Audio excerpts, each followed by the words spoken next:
This Torah class is brought to you by TorahAnytime.com.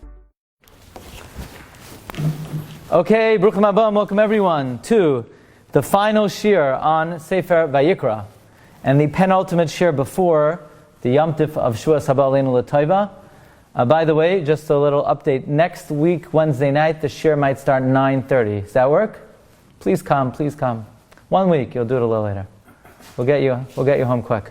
Since this is the last shiurim on Sefer Vayikra, so we want to thank the Zakheim family for graciously sponsoring all the shiurim on Sefer Vayikra. Le'iloi Nishmas, Reb Shlomo Eliezer ben Harav Yaakov. We're very grateful for their partnership, and we thank them for their sponsorship of all the shiurim. Also, the shiurim were sponsored anonymously. Le'iloi Nishmas, Harav Mordechai Leib ben Rabbi Yosef Menachem, Tonight we have a number of sponsors for tonight's shir. Firstly, tonight is sponsored by my good friend Rabbi Lavian of Queens, Le'iloi Nishmas, his friend Rabbi Ariel Tzadik, who was nifter in the Lag BaOmer tragedy in Meron. So there's a Sham Shem Aliyah, and he should be Meil Tzosher for all of Klal Yisrael. Tonight's shir is also sponsored by Rabbi Yaakov Mizrahi of Eretz Yisrael in honor of Dina Bas Rachel. Also sponsored by Asher Abi Chasera for a Shalema for Eva Aviva Bas Ilana Esther. Refuah Shalema B'Sar Shachal Yisrael. Also sponsored by my dear friend Rav Moshe Stream in honor of his Bar Mitzvah Parsha and his birthday. He should have many happy and healthy years. Gesund Ad Biaskal Tzedek. Also sponsored by my good friend Rabbi Ephraim Bernstein, who made a chasana this week, and chasana kala should be the zivug should be Oile Yafet, Darz Shem Varachim, and Refuah Shlema for Rachel Bas Miriam Mindor for Shlema B'Sach Shachal Yisrael. Okay, here we go. Parshas Behar-Bechukosai. Also, we have very good news that Be'ezus Hashem imminently the upcoming Art Scroll Sefer on Tisha B'Av, the Bein HaMetzarim and Holocaust Memorial is going to print Be'ez Hashem currently. And last call, if anybody would like to participate, please let us know if anybody would want a dedication. Parshas Behar-Bechukosai is what we call a very incongruous shidduch, a very unusual match. Because Parshas Behar speaks about the mitzvah of Shemita and the sabbatical year. Which, by the way, then it talks about not cheating somebody on prices. For example, Azriel, you want to buy this banana for $10,000. It's a very expensive banana. It looks yellow, it's really gold. You can't do that, Azriel, right? You can't do that. You can't cheat somebody on prices. And then it talks about... It's not a joke. I know the banana with the tape, the masking tape. That's what I mean. I'll give you some duct tape. $1,000. There you go. See, everything's in the Torah. What? Okay. Anyway, and then it talks about selling avodim, and it talks about selling land and redeeming land, and then Parshas Bechukosai talks about the Toichacha, and the Toichacha is retribution. Rashi says in perhaps the most famous Rashi in all of Chumash, "Im Bechukosai telechu." You want to have a good life? Bechukosai telechu. So simply Bechukosai telechu means to follow the mitzvahs. Rashi says Bechukosai telechu cannot mean to follow the mitzvahs because the next words are V'yes mitzvahs tishmeru. So what does Bechukosai telechu mean? Says Rashi, Shetiu amelim b'Torah. That you should toil in Torah. By the way, the Baal HaTurim says the words in Bechukosai telechu are gematria, that you should be amel in Torah. Not just Rashi says that's what it means, it's also the gematria of those words. So that means if you want to have a good life, you have to toil in Torah. It's not enough just to learn. Okay, I have to learn now.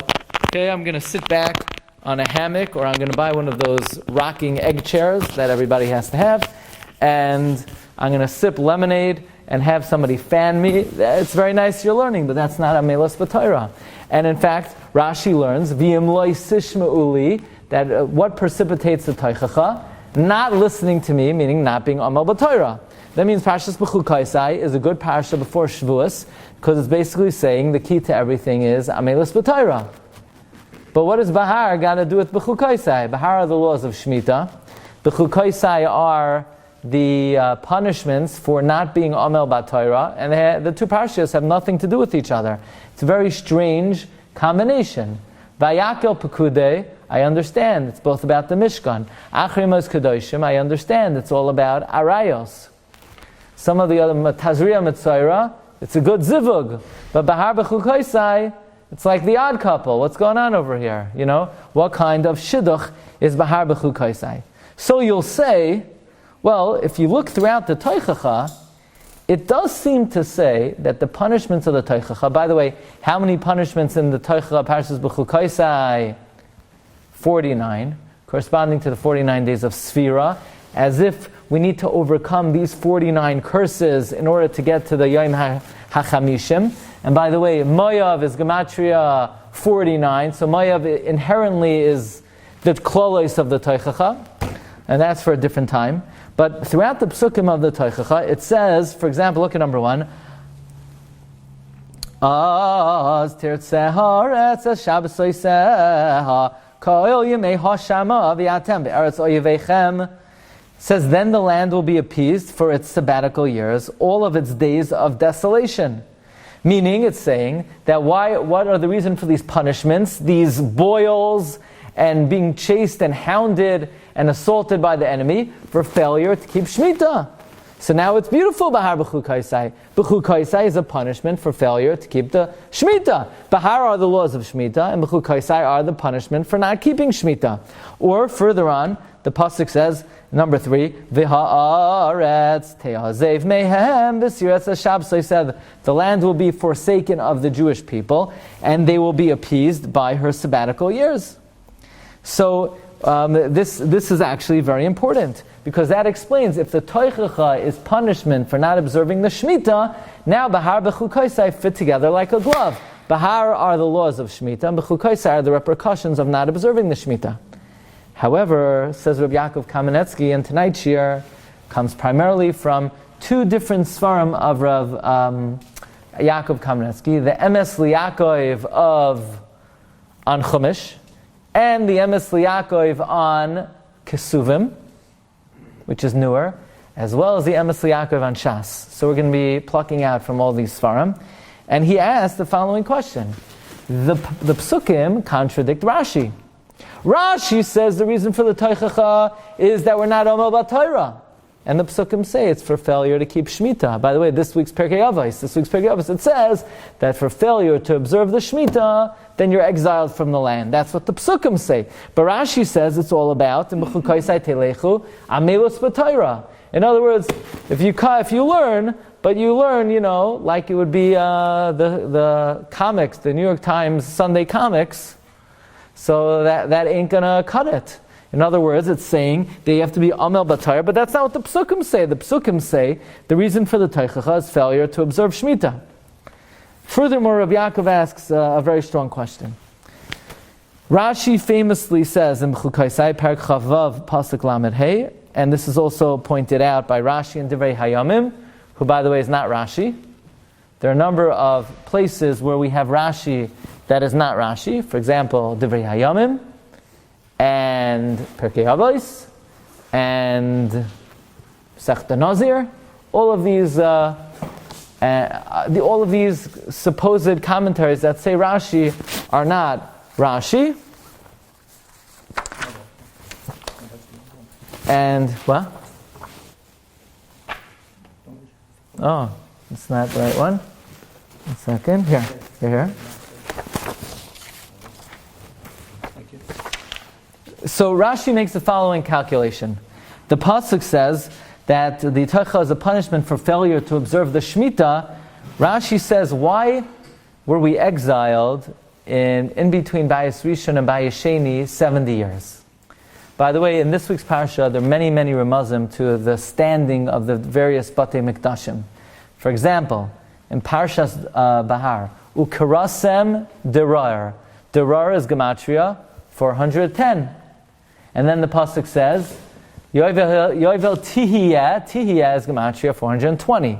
So a lot of remuzim to the various standings of the Beis Midrash. Another one, Baal Turim says, in Bechukosai v'nosati mishkani v'soichechem. Mishkani is Gematria 420, a remez to the second Beis Midrash. But we know in between the Bayis Rishon and the Bayis Sheni there were 70 years. Why 70 years? Says Rashi, for failure to observe 70 Shmitais. How do you get 70? Well, says Rashi, 390 years we were in Israel before the 10 tribes were exiled. That's 390 years.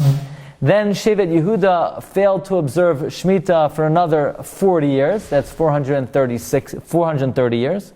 And then another 6 years of the reign of Tzidkiyahu. So we failed to observe Shemita over the course of 436 years. The entire time? We didn't keep it even once? Not even once. Now let's make a cheshbon. How many Shmitas are in 436 years? Say, come on, it's too late at night to figure that one out. But it's very easy. It's very easy, because how many Shmitas are in 50 years? 7. And how many Shmitas are in 100 years? 14. Okay, fine. Plus 2 Yovel. So for 100 years, it's 16 Shemitah Yovels. So 400 years is 64 Shemitah Yovels. Daniel's living this up. He likes it, right? So 64 Shemitah Yovels in 400 years. In 35 years is another 5 Shmitas. So that's 69. 436 years is still 69. So there's 69 Shemitah Yovels in 436 years. However, the 436th year, which is the first year of the next cycle, they began a cycle without the intention of observing the Shemitah. And they were nailed for that as well. So you'll ask, what do you mean, why were they nailed? HaKadosh Baruch Hu is not mitzaref machshava l'maisa. Yes, He is for repeated offenders. For repeated offenders, God is mitzaref. So they failed to observe 70 Shmitas, and therefore they were punished with 70 years of exile, as the Mishnah says in this week's Avos, that Avoin Shmita Yisrael Nigalu, Goylin. Fine. So Rabbi Yaakov Kaminetsky has one simple question, and that is, it is absolutely impossible to say that the Jewish people did not observe Shemitah for 70 times. I mean, that's absurd. You can't say that. That we're talking about times the temple stood, before the temple stood.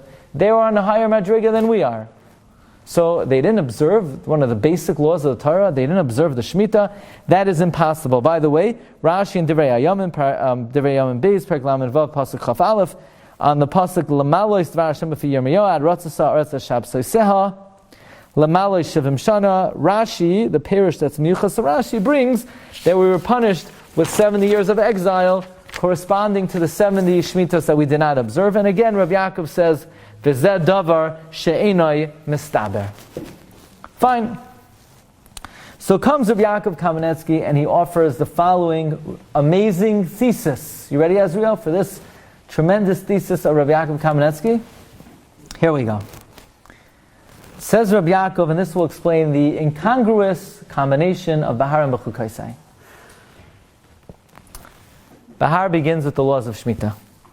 After talking about the laws of Shemita, it talks about ripping your friend off. Because if you sell him a house for $1 million and Shemitah's tomorrow, what do you do to the guy? You ripped him off.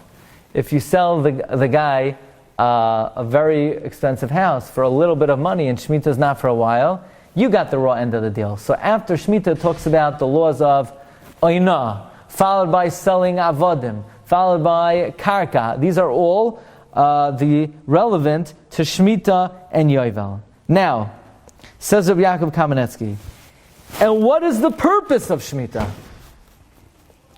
And now we come to the great thesis of Rabbi Yaakov. Because Rabbi Yaakov says, what was the main occupation in the times of the original inhabitants of the land of Israel?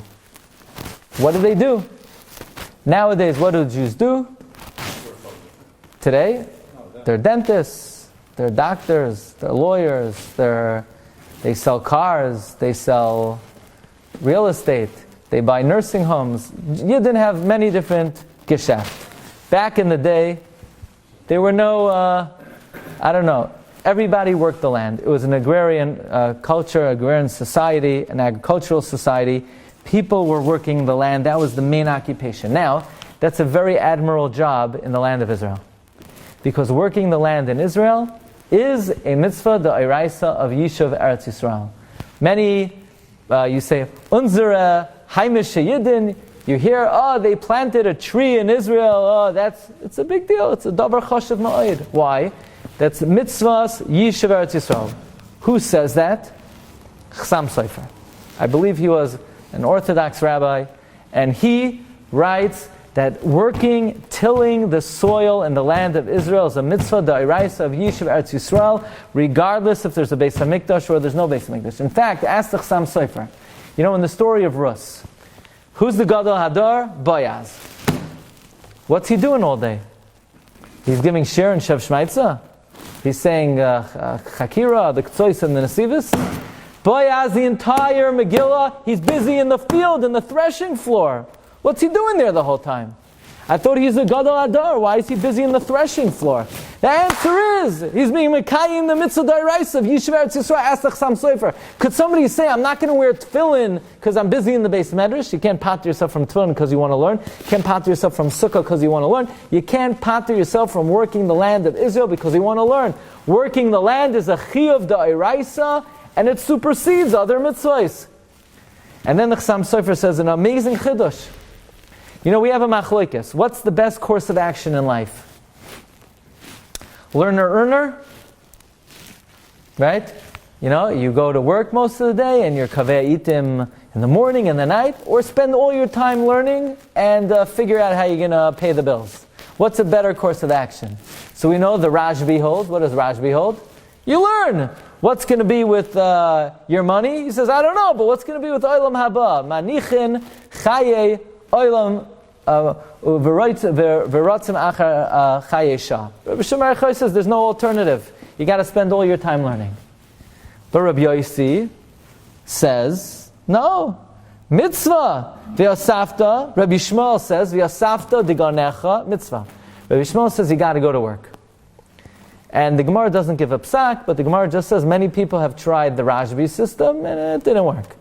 And many people have tried Rabbi Shmuel's system and it worked. Now that's not a psak. The Gemara is not saying, I'm not telling you what to do. I'm not saying you should go to work. The Gemara is saying usually going to work is a successful brand of observant Judaism, and the alternative might be better, but it doesn't always work. That's the Gemara says. By the way, the Brisker Rav writes, this is a psak halacha. Okay? It's beyond the scope of today's shir, of the applicability of these guidelines for today's times, but that's what the Brisker Rav says. So Chassam Sofer has a chidush nifla. What does the Brisker Rav say? That it's a psak halacha. What? That the asafta de ganecha mitzvah. To go. You have to work. You got to work. The Brisker Rav says. Yep. He was also an Orthodox rabbi. And so the Chassam Sofer has a chidush nifla. The Chassam Sofer says, Rabbi Shmuel only says you have to go to work in the land of Israel. Because in the land of Israel, when you're a farmer and you're plowing the land, it's a mitzvah d'oraisa, and you're planting, it's a mitzvah d'oraisa. And even if you are by nursing homes, you're improving the economy of Israel. And even if you sell cars, you're improving the civilization of the land of Israel. It's all Yishuv Eretz Yisrael. So Rabbi Shmuel only said his opinion in the land of Israel. But in America, or anywhere else in the world, Rabbi Shmuel is moided to the Rashbi. Why in the world would you spend your time advancing a society that supports left-wing ideals, liberal ideals? What are you doing? Why would you advance such a society? And therefore everyone agrees to the Rashbi that why waste your time outside of the land of Israel? But again, all I'm bringing out is the primary occupation of Jewish people back in the day. They were farmers. Says Rabbi Yaakov Kaminetsky, this would explain the unusual phenomenon that we find in the Gemara Megillah and Daf Chav Tesam and Beis and Eretz Yisrael. They had a different laning cycle. I always think that this would be a very successful way to get people to be Maver Sedra. Most people who have a difficult time being Maver Sedra is because it's too long. But imagine if we told them, you know what, just do till Shlishi. I bet more people would do it. That's my guess. And in Eretz Yisrael, they finish the Torah not every year, once every 3 years. Why did they do that? So Rabbi Yaakov Kaminetsky says the following great principle. And that is, why do we learn the Torah in Shul on Shabbos? So, unfortunately, most people think it is a Jewish ritual. It's a relic of the past. It's a dinosaur. And therefore, if I am able to sneak out and spend that time ingesting salty sliced fish and alcoholic beverage, that is certainly a preferable way for me to spend my time than to sit in the room where one guy is reading some old scroll. I mean, I like to learn. I like to learn Gemara. I like to learn Chumash. But why am I listening to... No, says Rabbi Yaakov Kaminetsky, Kriyas HaTorah is not a Jewish ritual. Kriyas HaTorah is the Iker Limud HaTorah of the week for every single Jew.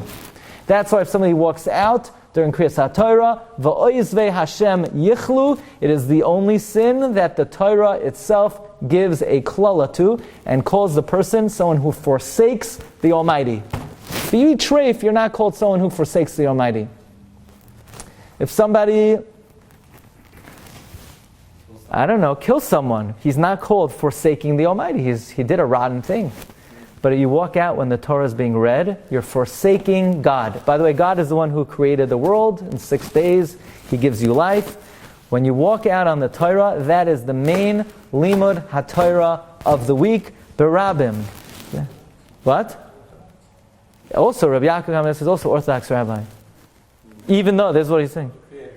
The Creator? No, he's just God, right? So... was there Kriyas HaTorah in the times of Beis Midrash? Of course. Moshe tiken lahem liYisrael.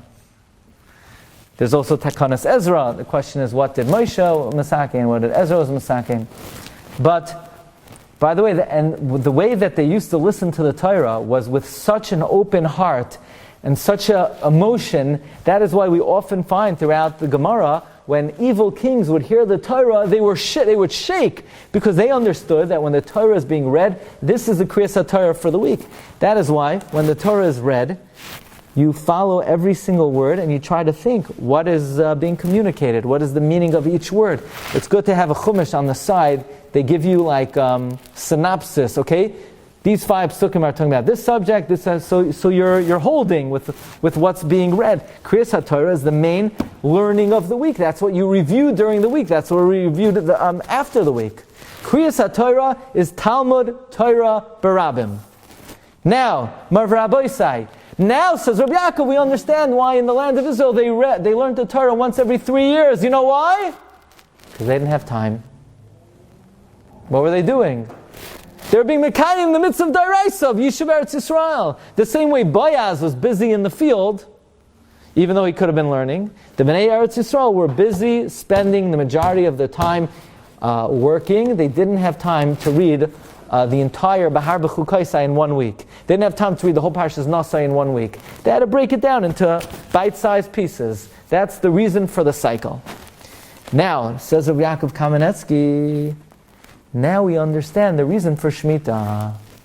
Because the Bnei Eretz Yisrael did not have time to read the whole Parsha every week, but once every 7 years, when they didn't have to work the land, they would be able to dedicate themselves the entire year. This year, we're not just going to read till Shlishi. We're going to spend the whole year reading every single Parsha from beginning to end. And in that 1 year, all the farmers became Koilo Yungalite. They dedicated that entire year for Limud HaTorah. The rest of the years of the 6-year cycle, they didn't have time to do that. They didn't have the luxury to do that. They had to basically limit the amount of time they dedicated to Limud HaTorah. They didn't have time. But what were they doing? They were being Mekayim, the mitzvah of Yishuv Eretz Yisrael. But outside of Eretz Yisrael, when the work a person does is not as admirable and noble, so they needed to dedicate much more time to learning, and they laned the entire Parsha every single year. Says Rabbi Yaakov Kaminetsky, now we understand. And when the Shemita year was over, and they had dedicated the entire year for Limud HaTorah, they needed a quick, so to speak, review and injection of Kedusha to go back to regular life in the land of Israel. So they had the mitzvah of Hakel on the night of Sukkot in the Beis Hamikdash. They learned Mishnah Torah. That was a quick review of everything they learned that year. And then they would go back into their agrarian society. Now you should know that this is not unanimously agreed upon. As we're going to see, the simple way of understanding the Gemara, then Eretz Yisrael, they read the Torah every 3 years. It means every 3.5 years. And in 7 years, they read it twice. So they started in the beginning of Bereshis. 3.5 years later, they finished the first cycle, and then they would read it another cycle for 3.5 years. Rabbi Yaakov Kaminetsky says nothing of the sort. It wasn't 3.5. It was 3, 3, 1. There's no yeshiva on Shabbos. What's the problem? There's no work on Shabbos. Yeah, but to be able to maver sedra properly, Why can't you do the whole Shabbos? you can't just hear the Torah. You got to be prepared. You don't even know what you're hearing. You need to have read it twice during the week, worked on it, spent time understanding it, read the Targum, and then Shabbos you could hear it. Shabbos is just a review. But in Eretz Yisrael, they didn't have the luxury of doing that. By the way, in the footnotes on the Emes Yaakov, he says, now we understand why Chazal put together Vayakel Pekudei, which are monster parshios, and parshios Yisro and Mishpatim, which are much shorter, they separate. Why?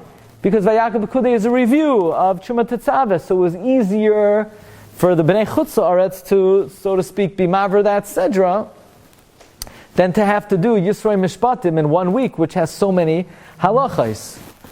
Now, Rabbi Yaakov continues to explain that the cycle of Limud HaTorah is dependent on the Trumos and Maasros cycle.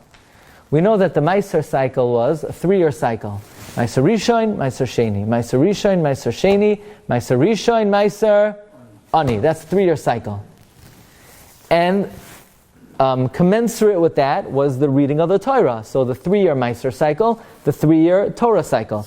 That would repeat in years 4 through 6. In fact, in Bava Metzia on Daf Peiches, it says that the stores of Beis Hino were exiled 3 years before Yerushalayim because they didn't give Maaser properly. So why 3 years? So the Ein Yaakov explains, because the Maaser cycle is 3 years, so they were exiled 3 years before the rest of Jerusalem. But comes the Shemita year, when they're not being bogged down by Yishuv Eretz Yisrael, then they could read the entire Parsha in 1 year, and that's in fact what the Bnei Eretz Yisrael did.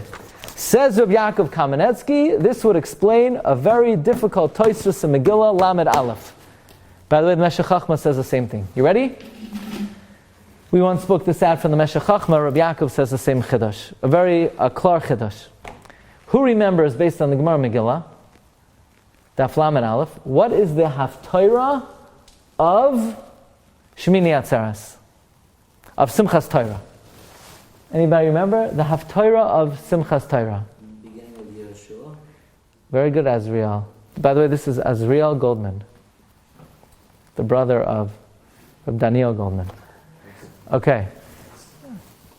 The Haftarah that we read is, I didn't say the brother of which Daniel Goldman, so we'll leave it as that.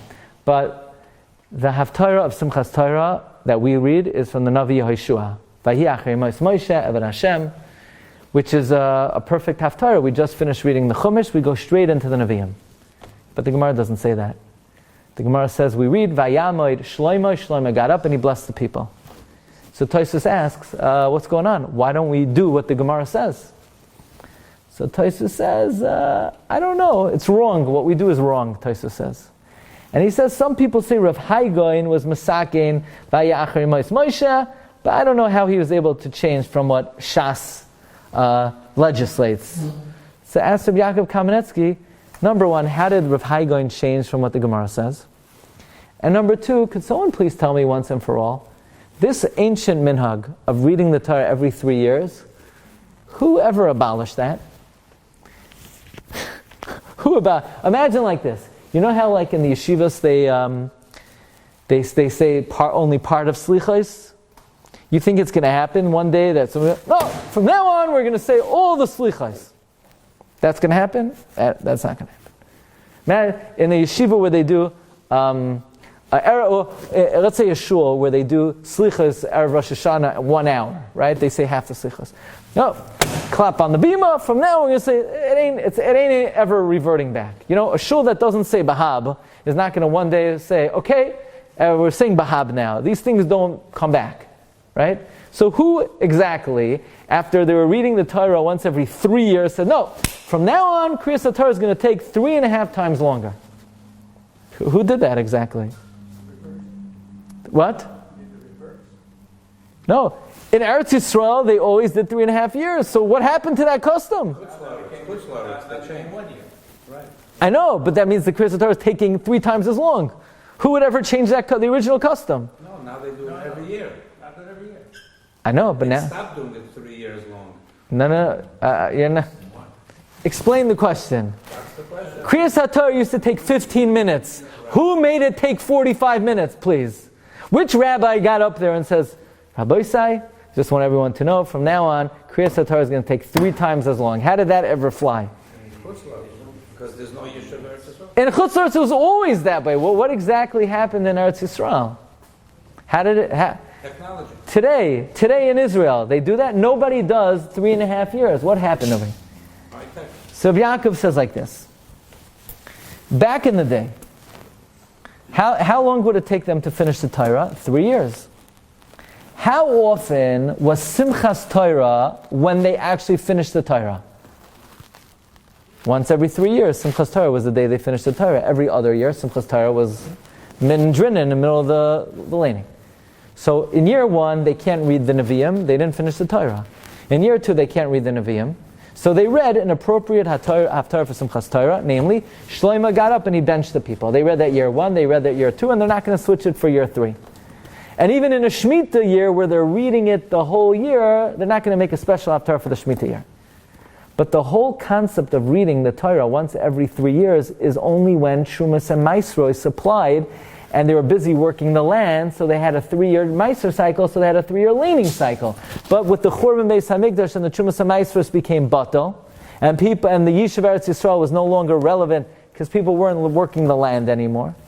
And even if they lived there, they didn't own the land or they were hounded. So there's no Trumas and Maisros. So the cycle went back to the way it is during Shemita, because during Shemita it was always a 1-year cycle. So every year now went back to 1-year cycle. Once it went back to 1-year cycle, Rav Haigoin said, on Shuldukmir, it really, during Shemita, we should have learned about Yehoshua. The only thing was, that was only once every 7 years. But now that every single year, Simchas Torah is the time they finish the Torah, we should read an appropriate Haftarah, namely, Vayihi Achrei Moshe. So if you wanted to know how did the Haftarahs change, nobody really changed it. It was sort of, it was the obvious choice based on the circumstances.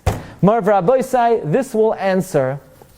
By the way, on the bottom, we have footnotes of the Emes Yaakov. We have footnotes by the Mechaber. Who is the Mechaber of Emes Yaakov? Rabbi Yaakov's son, Rabbi Avram Kaminetsky. So they say, the Emes Yaakov, and the notes are Chesed li Avram. But he's Eretz Yisrael is only when there's a Beis Midrash? No, not really. No, so you still have a good point. In other words, it's still today a mitzvah to work the land. So, and there's no Meiser really, but there is, okay. Rabbi Yaakov Emden has a Gavaldig Kasha. This is the Kasha of the Maritz Chios. The Gemara says Ezra was Masakin that Klal Yisrael must read the Klalois, the Toichacha of the Bechukosai before Shavuos, and the Toichacha of Tisavai before the Yom Tov of Rosh Hashanah. Yeah? And we do that. This week we lay in Bechukosai, and we lay in Tisavai 2 weeks before Rosh Hashanah. Asks the Yaivitz and asks the Maritz Chios, very nice, but how was that ever fulfilled in Eretz Yisrael where they read the Torah once every 3 years? Bechukosai wasn't before Shavuos, only once every 3 years it was before Shavuos, if ever. So this Takana of Ezra, how was it fulfilled in Israel? They read what the week was. Okay, right, that's one possibility. It means in addition to whatever the regular reading was, they also read the Klaus of the Toichacha. I presume people would be okay with that, since the laning anyway took a half hour shorter, so if they had to stick in an extra Toichacha, they went for that. But the the Hagois and the Emes Yaakov said they fulfilled the Takana of Ezra in the Shemita year, when it was a 1-year cycle. Did they lane on Mondays and Thursdays? Yes. What did they lane? That was all. By the way, I once pointed out, Reb Ruben Margolius suggests that there is an ancient custom to lane a haftarah by Shabbos, by Mincha, from the Ksuvim. So actually, throughout the 3 years, they finished the whole Tanakh. So they, what? Okay, but they laned the Eiv, they laned Divrei Hayam, notice they had... Okay. Says Rabbi Yaakov Kaminetsky, this might explain another interesting phenomenon. We know, how many parshas are there in the Chumash? You know? Very good. Azriel says 54. And there are. However, the Zohar says Gan Parshias, 53 Parshias. So it's a kasha. What do you mean, but they're 54? So one answer is V'zois HaBracha doesn't count because you don't lean it on Shabbos. There are various answers how you account for the 54 Parshias. However, asked Rabbi Yaakov Kaminetsky, could somebody tell me, back in the day in Eretz Yisrael when they laned the Parshias in 3 years, how did they lane Nitzavim Vayelech over the course of 3 weeks? There are not enough psukim to go around for 21 aliyahs of these tiny little Parshias. So Yaakov says that if you look in the back of some Chumashim, it gives you the number of Parshias. Either 167 Parshias or 152 Parshias. Because they're Parshias Psuchais and Parshias Stumais and Parshias Sedurais. According to that, in the course of 3 years, if you divide up the laning into these 162, 167 or 152 Parshias, it comes out every week you lane a certain section of the Torah with enough aliyos to go around. But as we pointed out, Marv Rabbi, not everybody agrees with Rabbi Yaakov Kaminetsky, namely the Yam Shel Shleimai.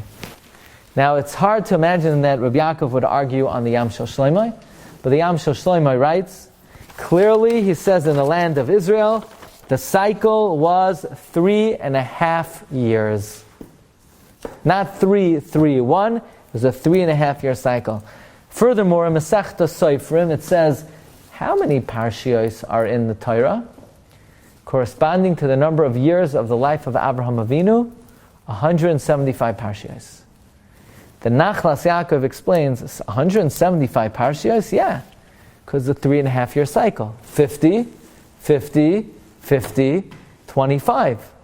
That's not like Rabbi Yaakov Kaminetsky, that it's a 3 year cycle. 175 Parshios is in support of what the Yam Shel Shloimeh holds, that there was a 3.5 year cycle. By the way, there's an amazing chida that my friend Rabbi Ari Sendik once showed me.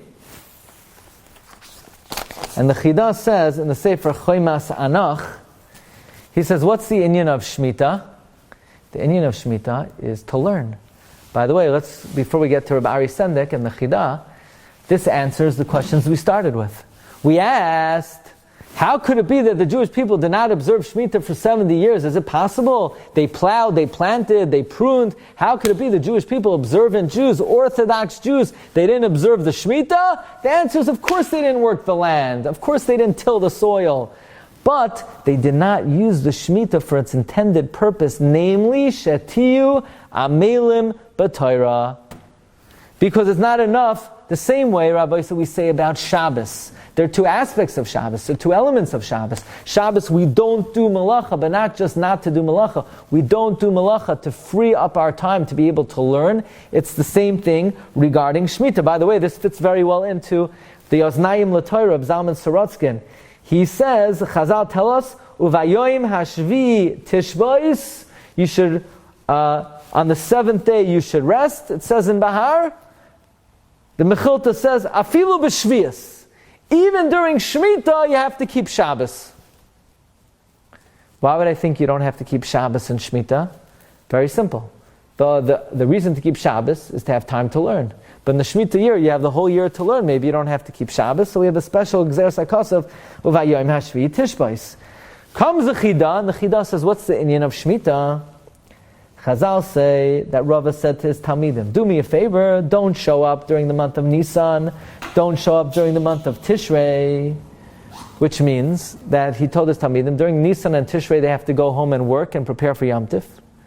So there were 2 months a year that nobody was learning, so to make up for the 12 months in 6 years that people weren't learning, we had an entire year dedicated to Limud Torah during the Shemita year. That also supports this idea that the objective of Shemita is Shetiyu Amelim B'Torah, and this explains the stira between the Psukim and Rashi. The Psukim say the reason for the Toichacha is failure to observe Shemita, but Rashi says it's because we were not Amel B'Torah, so make up your mind, what was it? Was it because we didn't observe Shemita, or was it because we weren't Amal B'Torah? The answer is, it's the same thing. Failure to observe Shemita is defined as not using the available time for Limud Torah. Well, says Rabbi Yaakov Kaminetsky, this would answer something else as well. Is that what Shemita really stands for? Yes. That's what Shemita means? Shemita is to let the land stay fallow, but the objective of that is because since working the land was so important. The letters mean that? Shetiyu Amelim B'Torah? Oh, does it stand for that? No. It doesn't. No, it's with Shemita with the test. Yeah. The test. Okay. Look in number 30. Vayitzav Moshe Osam Lemar Miketz Sheva Shanim B'Moyed Shenas HaShmita B'Chag HaSukkos. At the Miketz of 7 years on Yom Tif of Shmita on Chag HaSukkos.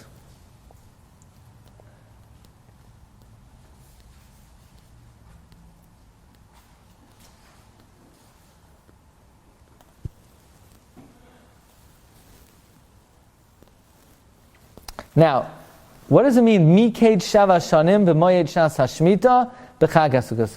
Raise your hand if you know what the following word means. Miketz. What does Miketz mean? What? What does Miketz mean? The end. Miketz means the end. Why would, at the end of 7 years, during Yom Tif of Shmita on Sukkos, is Sukkos at the end of the year? Sukkot is not at the end of the year. Sukkot is at the beginning of the year. So the Ibn Ezra says, Miketz Shava Shanim refers to the beginning of the year.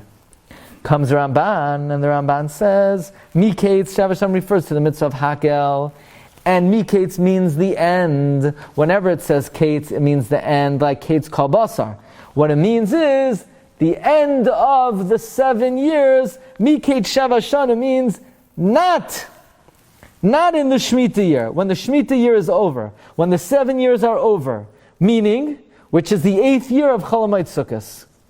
But when the Torah says about Shemitah, Miketz Shava Shanim Paseh Shemitah, there it means at the end of the 7 years, in the 7 years. So regarding Hakel, it says Miketz Shava Shanim, it means in the beginning of the 8th year. B'shnas hamoyed, b'moyed shnas hashmita. Miketz Shava Shanim, there it means in the beginning of the year. The Ramban learns, Miketz Shava Shanim, at the end of 7 years, it means when the 7 years are over. However, when the Torah says about Shmita, Miketz Shava Shanim Paseh Shmita, it means the end of 7 years in the 7th year. So Miketz, according to the Ramban, always means at the end. When it comes to Shmita canceling debt, it means the end of the year, and the Ramban is the opinion based on Chazal. Shmita is meshamed at the end of the year. Miketz Shava Shanim Paseh Shmita means at the end of the 7 years. However, by the mitzvah of Hakel, Miketz Shava Shanim also means at the end of 7 years, but when the 7 years are actually over. Miketz, according to Ramban, always means when it's over. Here it means, in other words, Miketz means in the end. Regarding Hakel, it's the end when it's done. Regarding canceling debt, it's the end during the year. And the Ramban is of the opinion, Shmita cancels at the end of the year. However, the Ibn Ezra says that Miketz Shava Shanim b'moed shnas hashmita, Hakel is the beginning of the year. Because Shmita is in the beginning, Shabbos Bereshis, and Sukkot is the beginning of the year. And what does Miketz mean? Miketz means the beginning. How could Miketz mean the beginning? Because an item has two ends, the end and the beginning end. So the Ben Ezra learns Hakel is at the very beginning of the year, and because it says B'shnas HaShmita. So it can't mean after it's over like the Ramban, because the Ramban learns it's not the Shemitah year. But how is the Ramban going to answer the Ibn Ezra's kasha? If Miketz means at the end, when the Shemitah is over, then how could it call it Shnas HaShmita? Then it's not, in other words, how could it be the end and the Shemitah year? It's not the Shemitah year if it's after the 7th year is over. So Yaakov Kaminetsky says that it is the end of the 7th year. Because besides having a year, you also have a Yom Tov cycle. The Yom Tov cycle begins with Pesach, goes to Shavuos, and then it goes to Sukkot. So even though Sukkot is when the year is over, but Sukkot belongs to the Yom Tov cycle of the previous year. Even to violate Baal Ta'achar, you only violate Baal Ta'achar when Pesach comes, Shavuos comes, and Sukkot comes. So when Sukkot is over, even though it's the 8th year, but it's part of the 7-year Shemitah cycle. Says Rabbi Yaakov Kaminetsky. Let's think for a moment of the purpose of Hakel and of its proper placement at the end of Shemitah. What we're learning, Rabbi Isai, is that the tachlis of Shemitah is that for the farmers of Eretz Yisrael, they dedicated their lives to advancing the society and the agriculture of the land of Israel, and they didn't have as much time to learn, and therefore they had to have a 3-year cycle. But once every 7 years, they were totally committed to Limud HaTorah. Now, when is Shemitah over? Erev Rosh Hashanah. So when are they going to go back to work? Rosh Hashanah? Aseres Yimei Tshuva? Everybody knows what Rabbeinu Yonah writes about Aseres Yimei Tshuva, that during Aseres Yimei Tshuva, a person's mind should be locked, thinking about the judgment and the pending verdict, and how could a person bring themselves to work the land, Rabbeinu Yonah says, and to be involved in the affairs of this world. A person recognizes what kind of judicial process is going up in Shemayim. Nobody would go to work. Everybody would treat it like days of Cholamoid. So back in the day, nobody was going back to work on Sim Gedalia or right before Yom Kippur.